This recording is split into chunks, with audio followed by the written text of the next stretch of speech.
Shubman Gill edge Boston లాంటి వేదికల్లో చారిత్రాత్మకమైన విజయాన్ని అందుకున్నాడు.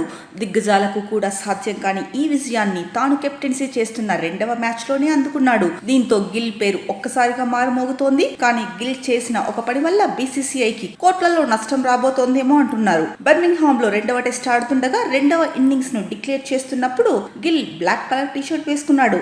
అంతవరకు బాగానే ఉన్న ఆ టీషర్ట్ మీద నైక్ సింబల్ ఉంది. దీంతో పెద్ద రచ్చ మొదలైంది.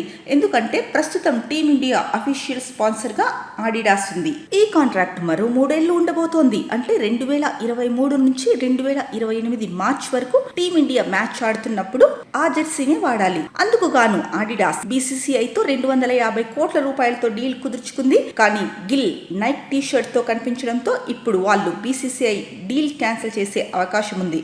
ఎందుకంటే కాంట్రాక్ట్ లో ఉండగా ప్లేయర్లు ఆ సంస్థవి కాకుండా వేరే సంస్థ ఉత్పత్తులు వాడితే అప్పుడు డీల్ క్యాన్సిల్ చేసే అవకాశం ఉంటుంది సదర్ కంపెనీకి. అయితే గిల్ ఫోటోలు సోషల్ మీడియాలో వైరల్ అయ్యాయి. మరి ఇప్పుడు ఆడిడాస్ వాళ్ళు ఈ డీల్ పై ఎటువంటి నిర్ణయం తీసుకుంటారో చూడాలి. ప్రపంచంలోనే రిచెస్ట్ బోర్డుగా ఉన్న బీసీసీఐని కాదని ఆడిడాస్ డీల్ క్యాన్సిల్ చేసుకుంటుందా లేదా కంటిన్యూ చేస్తుందా అనేది తెలియాలంటే మరికొన్ని రోజులు ఆగాల్సిందే.